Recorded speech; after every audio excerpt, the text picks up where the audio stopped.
Assalamualaikum warahmatullahi wabarakatuh. Salam sejahtera, salam sukses, salam sehat, salam bahagia buat kita semuanya. Jumpa lagi dengan channel Damarkom 123 yang akan selalu berbagi pengalaman tentang tutorial, tentang tips, tentang trik, dan cara-cara servis laptop. Pada kesempatan kali ini saya akan memberikan satu lagi pengalaman buat kalian semua. Tapi untuk kali ini bukan pengalaman baik ya teman-teman ya, pengalaman buruk yang akan saya bagikan kepada kalian semua. Dan mudah-mudahan pengalaman ini bisa menjadi catatan buat teman-teman semua ya, dan bisa lebih berhati-hati untuk menangani masalah pada sebuah motherboard laptop. Apa itu pengalaman buruknya? Langsung saja teman-teman.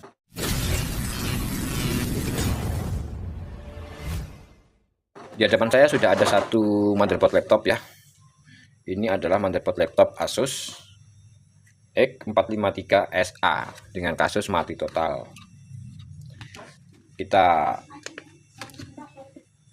ukur dulu ya teman-teman ya. Seperti biasa, kalau kita ngukur mati total, yang kita ukur di bagian VIN ya, jalur utamanya dulu, apakah dia itu short atau tidak ya. Seperti ini ya. Di bawah MOSFET-nya ADP ya, ADP FET ini yang ini. Ini kan jalur dari adaptor lalu masuk ke ini ADP FET-nya 2 biji ya. Nah, di sini kita ukur tidak short ya teman-teman ya. Kemudian kita ukur bagian power 3 volt dan 5 voltnya ini pun tidak ada short. Lalu setelah itu kita ukur di bagian spool ini ya, coil ini apakah ada short. Ini enggak short ya teman-teman ya, ini nilainya segini. Lalu ini di bagian chargingnya tidak terindikasi short. Lalu kita akan coba pakai tegangan. Kita masukin tegangan 19 volt untuk menghidupkan. Kita cek nanti apakah tegangannya masuk. Lalu ampermeter kita alihkan ke 200 saja ya.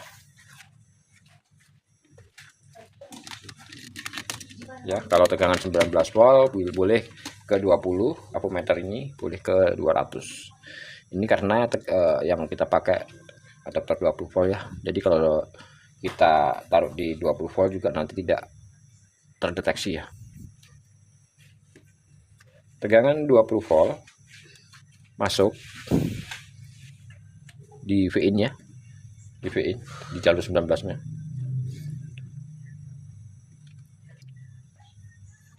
Setelah jalur VIN nya kita ukur ada tegangan ya, itu artinya tegangan VIN atau 19 voltnya ini atau tegangan utamanya ini tidak ada short ya. Kemudian ini tegangan 3 volt masuk ya teman-teman, bisa kita lihat. Kemudian ini yang 5 voltnya, ini 4,9 ya, kita anggap 5 volt. 5 volt juga sudah masuk ya.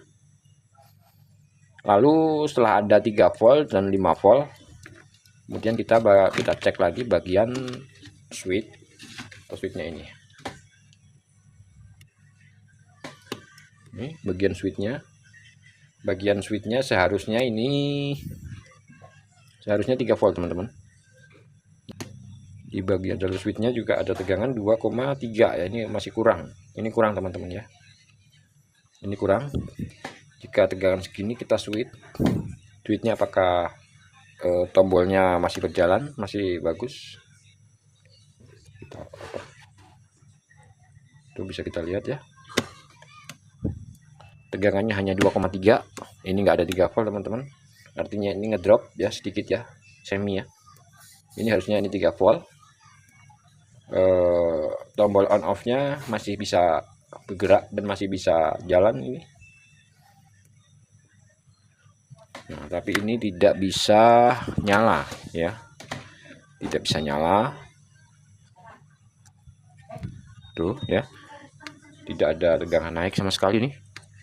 Powernya ada, ini bagian charging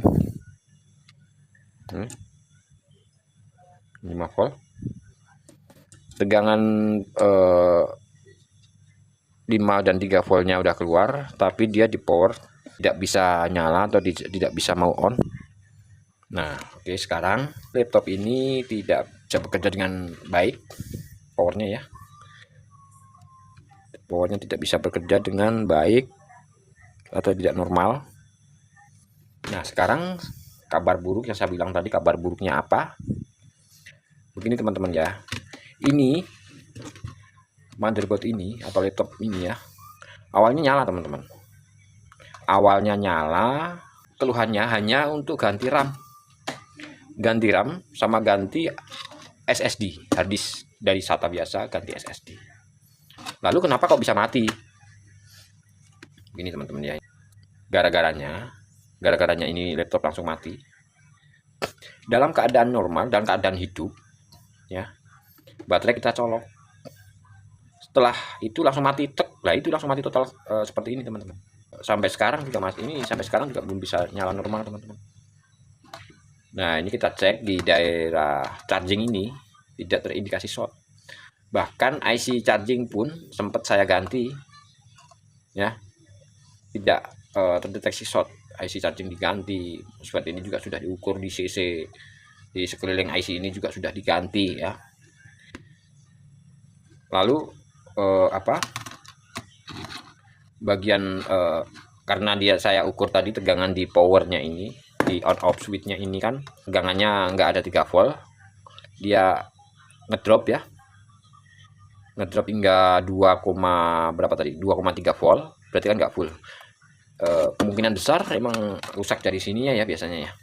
Tapi ininya juga sudah diganti teman-teman, sudah saya ganti IO nya ini atau IC chipnya ini udah ganti juga, masih sama ya. Laptop sampai sekarang juga belum bisa ketemu, belum bisa sembuh dari penyakitnya ya, dari powernya yang tadi, gara-gara posisi nyala, posisi hidup, dicolok adaptor, dicolok apa namanya, baterai. Nah, ini kebiasaan ini jangan terapkan ya teman-teman, buat teman-teman ya. Emang tidak semuanya, kadang-kadang juga tidak masalah teman-teman, tidak apa-apa ya. Tapi kalau kita lagi kurang beruntung, jadi mati seperti ini teman-teman. Ini sampai sekarang mainboard ini juga belum bisa nyala ya, masih mati teman-teman. Sampai sekarang belum ketemu titik penyakitnya di mana ya. Intinya dari IC ini juga udah saya cek semua ya, tidak ada indikasi short. Semi juga tidak, IO sudah diganti, masih sama. Bagian baterai ini juga sudah dicek, tidak ada indikasi short. Lalu bagian HDD FAT pun sampai saya cek juga ya nggak ada short teman-teman di sini ya. Nah ini ya, jadi kabar buruk yang saya sampaikan ya, ini kabar buruk seperti ini teman-teman ya. Kesimpulannya untuk video ini ya, buat teman-teman ya, jangan biasakan jika dalam keadaan nyolok, dalam keadaan nyala, langsung dicolok baterai ya. Biasakan jangan seperti itu.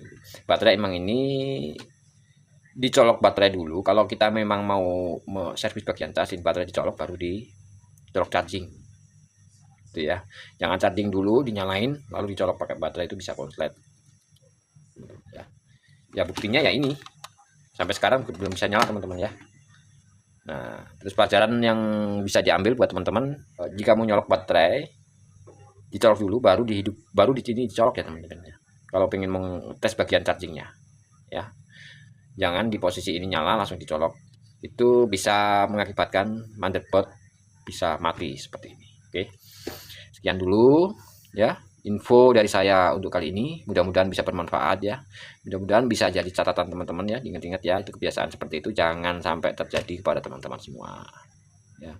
Takutnya pas lagi ada apesnya ya teman-teman bisa terjadi seperti ini kan, jadi beban kita juga ya teman-teman ya. Oke, sekian dulu video dari saya untuk kali ini, mudah-mudahan bisa bermanfaat ya buat kalian semua. Mohon maaf jika banyak salah kata. Terima kasih buat teman-teman yang sudah menonton video saya. Mudah-mudahan kita bisa bertemu di video-video saya selanjutnya. Saya akhiri dulu. Wassalamualaikum warahmatullahi wabarakatuh.